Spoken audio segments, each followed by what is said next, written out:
नमस्कार, स्वागत है आप सभी का हमारे इस पॉडकास्ट में। आपके साथ मैं हूं आमिर खान। आज के प्रोग्राम में बात करने वाले हैं कब्ज़ यानी कि कॉन्स्टिपेशन। कब्ज़ की समस्या आखिर क्यों होती है, इसे हम कैसे ठीक कर सकते हैं। आज के इस पॉडकास्ट में आप लोगों को हम बताएंगे कुछ 5 ऐसे रेमेडीज़ आप लोगों को दी जाएंगी जिन्हें अपनाकर आप अपनी पेट से जुड़ी समस्या को ठीक कर सकते हैं। अगर आपका पेट साफ नहीं रहता तो आज आपको ऐसी रेमेडीज़ दी जाएंगी, ऐसे उपाय दिए जाएंगे जिन्हें कर आप अपनी पेट की समस्या यानी कि कब्ज को पूरी तरह से दूर कर सकते हैं। क्योंकि हमारे साथ मौजूद हैं सुभाष गोयल जी।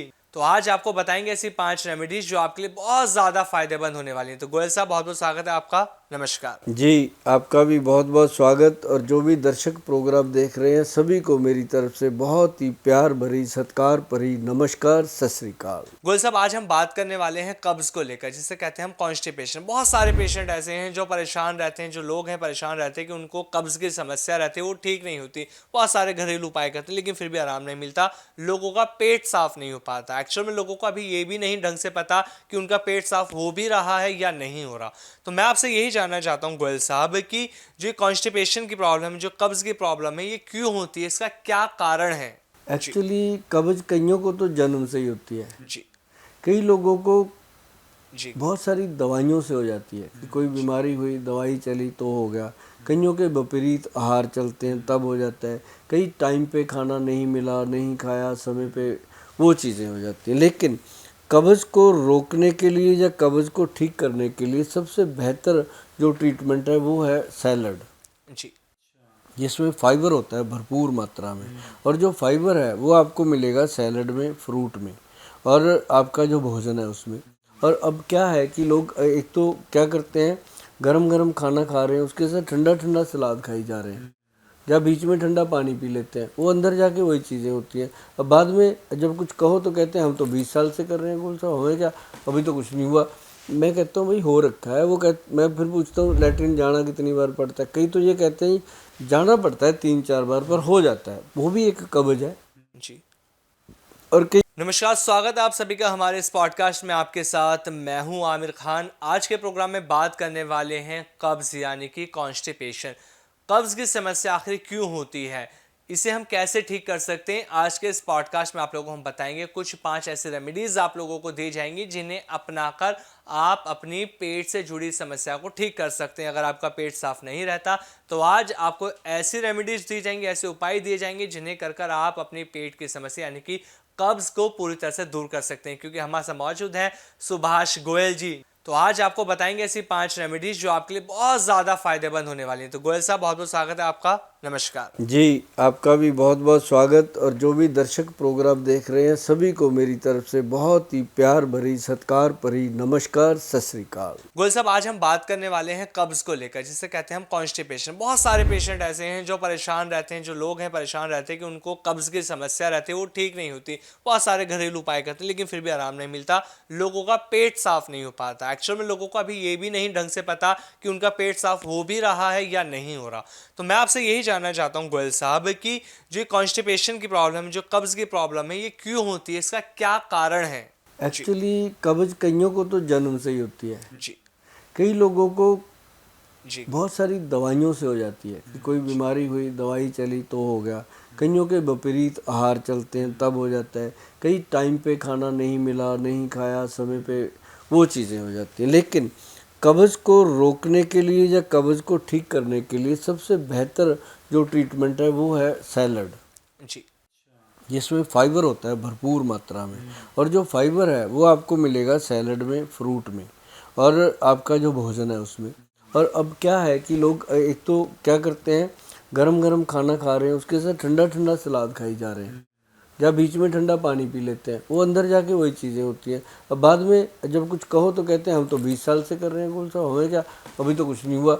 मैं कहता हूँ भाई हो रखा है। मैं फिर पूछता हूँ लैट्रिन जाना कितनी बार पड़ता है। कई तो ये कहते हैं जाना पड़ता है 3-4 बार, पर हो जाता है, वो भी एक कब्ज है।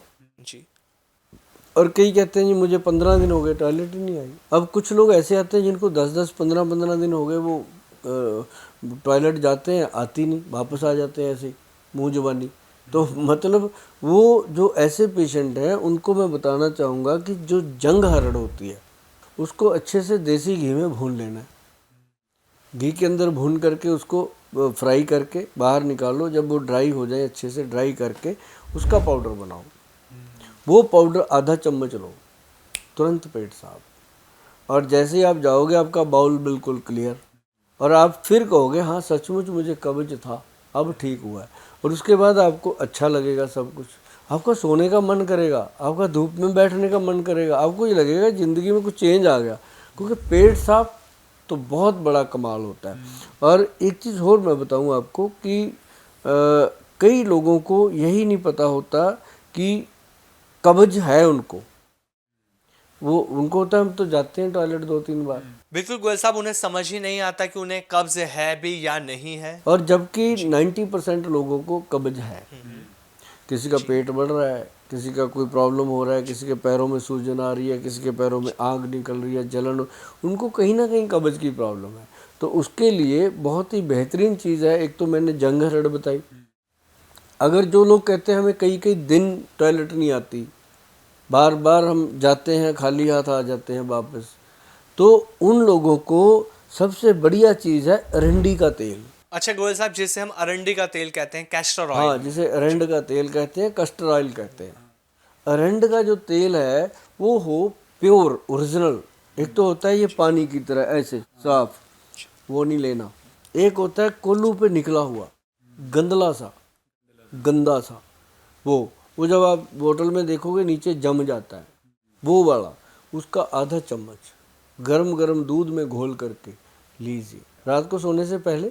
बस उसके बाद कुछ नहीं खाना, उसको खा के सो जाओ। या तो वो रात को ही उठा लेगा आपको कि चलो भाई पेट साफ करना है, या फिर वो सुबह इतना अच्छे से आपका पेट साफ कर देगा, आपको जीने का आनंद आएगा, कुछ बचता ही नहीं है। अगर आपको लगे कि ये बार बार होना शुरू हो गया, एक कटोरी दही लो, चम्मच से आराम से बैठ के खाओ, टॉयलेट बंद। जी बिल्कुल गोयल साहब, बहुत से लोग ऐसे हैं जिन्हें ये नहीं पता कि दूध को कितना गर्म करना है, उसको कितना उबालना है। और बहुत से लोग ऐसे होते हैं कि गुनगुना दूध करते हैं और उसमें अरंडी का तेल मिलाकर उसे पी लेते हैं, जो फायदा नहीं करता। ना, पूरा गर्म दूध, अच्छा, मतलब पूरी तरह से खौलता हुआ दूध होना चाहिए, चाहे उसे सिप सिप करके ही पिया ऐसे जाए। उबला हुआ दूध डालो, उसमें ऊपर से डालना है, दूध में नहीं उबालना उसको, जी गोयल ऊपर से डाल के उसको घोल के पी लो।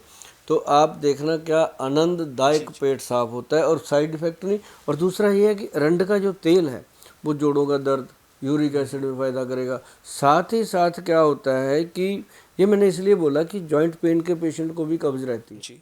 और जितना भी जोड़ों के दर्द का पेशेंट है 80% कब्ज के कारण जोड़ों में दर्द आया उसको। और जो गोयल साहब वायु बन रही है उसका क्या? तो वो चीज़ होती है। ये अरंड का तेल सभी में काम करता है। अगर कहीं उसको जॉइंट्स पे मल दो तब भी काम करता है, मतलब ये ऐसी चीज़ है। बिल्कुल गोयल साहब, खौलते हुए दूध में अगर ये अरंडी का तेल मिलाकर लेते हैं तो बहुत सी बार हम देखते हैं कि 2 से 4 घंटे में असर दिखा देता है, या कभी कभार ऐसा होता है कि ये सुबह असर दिखाता है अपना, या फिर 4 से 5 बार दिन में फ्रेश भी होना पड़ता है। गोयल साहब, ऐसा क्यों होता है? जो जो मल जमा होता है ना अंदर, अब अपना फूड पाइप है, वेन है, इंटेस्टाइन है, उसके अंदर मल जमा पड़ा है। अब जो निकल नहीं रहा इतने दिन से, वो जम गया।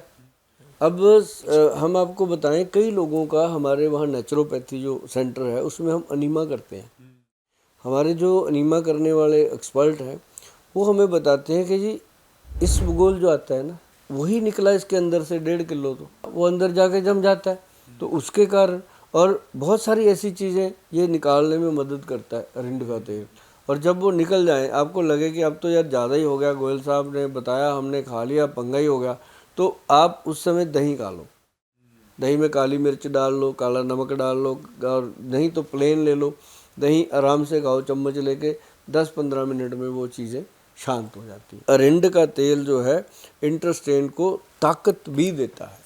सर, लोग कहते हैं कि सुबह उठकर खाली पेट ना बिना कुल्ला करे आपको पानी पीना चाहिए, गर्म पानी हो या फिर तांबे के लोटे में रखा हुआ आपको पानी पीना चाहिए, या फिर आप ताड़ासन करें तो ये बहुत ज़्यादा हम फायदेमंद आपको होता है। बताते हैं 7-8 गिलास पानी पूरे दिन में पीना चाहिए। और सैलड जो है सुबह सुबह खाना चाहिए, और सैलड में फिर कुछ लगाना नहीं चाहिए, उसको कच्चा ही खाना चाहिए, नींबू नमक ना लगाओ।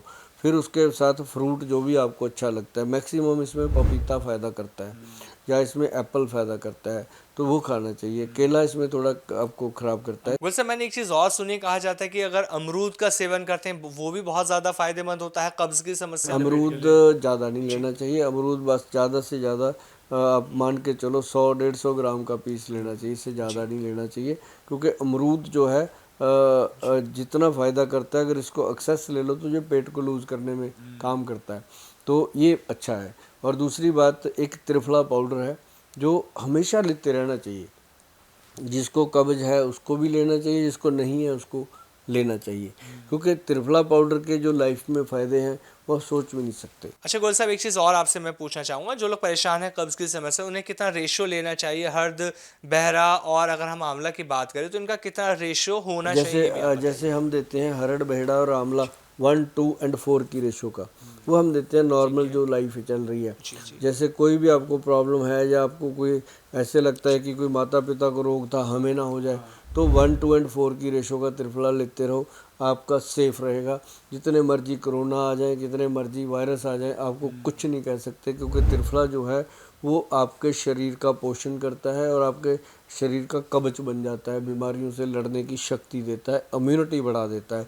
और जिनको पेट खराब रहता है, कब्ज, वो इस फार्मूले को उल्टा कर लें।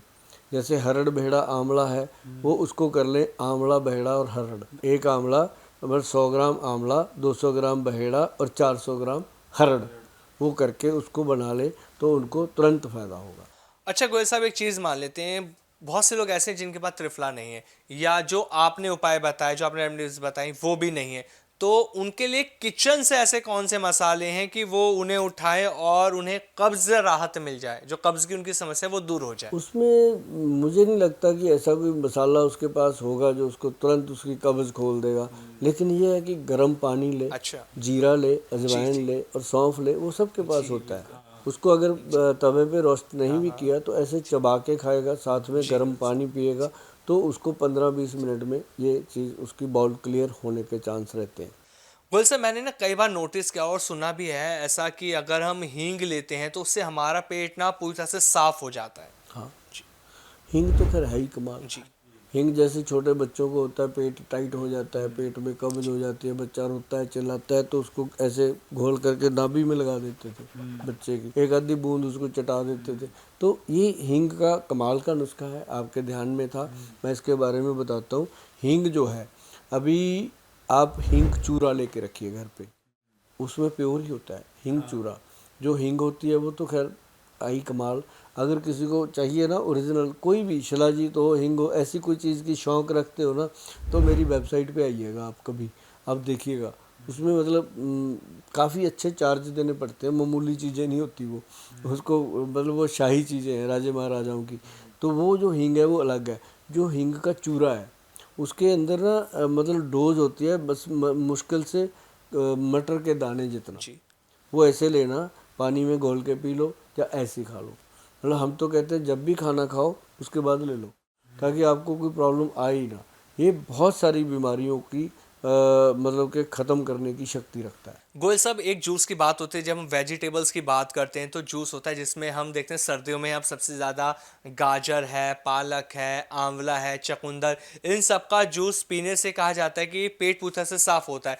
तो जो ये जूस है इसे सब व्यक्ति पी सकते हैं, ये सबको सूट ये करेगा? सबको करेगा क्योंकि जी इसमें फाइबर है, भरपूर मात्रा में है। जो जी। जी। चुकंदर है वो तो कमाल है। हाँ। और आप देखेंगे कभी चुकंदर खा के देखो, मुंह को कसाला सा कर देता है जी। ना, जीभ एक दूसरे में फंसने लग जाती है। उसमें शक्ति है खुरच खुरच के निकालने की, तो वो चीज़ इंटेस्टाइन को साफ बिल्कुल गोयल साहब, वो कहते हैं ना कि डाइजेशन का प्रोसेस जो होता है वो हमारे मुंह से ही शुरू होता है। सबसे पहली चीज जो इस डाइजेशन में हमारी मदद करती है वो है हमारा थूक, क्योंकि वो हमारी बॉडी को सबसे पहले काम करने के प्रोसेस के तौर पर काम करता है। अब जैसे मेरी एक आदत है, मैं सुबह सुबह जब सो के उठना है, मैंने सबसे पहले मैं अपनी नाड़ी चेक करता हूँ, जी इंगला की पीड़ा जी। ऐसे जी जो चल रही होती है, वो पैर नीचे रखना है मैंने पहले बेड से, और भगवान का शुक्र करना है ना। और वो तो चलो सबका फ़र्ज़ बनता है करना। उसके बाद पानी पड़ा होता है मेरे पास कांच के गिलास में। पानी कभी भी किसी धातु में ना रखो। हर एक कोई तांबे के गिलास में पी रहा है, कोई पीतल में पी रहा है, ऐसे ऐसा नहीं करना चाहिए। पानी हमेशा कांच के गिलास में रखो। एक कांच ही ऐसी ऐसी चीज़ है जो पानी को अपना बहाव नहीं देता, बाकी सारे धातु देते हैं। पानी सिंपल पियो, सुबह उसको पहले बासी मुंह पानी पियो, और उठ करके एक घूंट पानी भरो, जी उसके साथ कुरला करो ऐसे जी। पूरी तरह मुंह को जी अंदर से घोल के, वो सलाइवा जो है वो अंदर ही ले जाओ। जी। आप देखोगे जब आप टॉयलेट जाओगे पेट ऐसे साफ होगा, बाकी सारी कहानियाँ है। तो ये सबसे बेहतर चीज़ है। और उसके बाद आप जब टॉयलेट जाके आते हो, ब्रश करके बाहर आते हो, तो भी कोशिश करो कि कोई ना कोई ऐसी फाइबर वाली चीज़, जैसे आपने अभी जूस बताया, वो पीना चाहिए।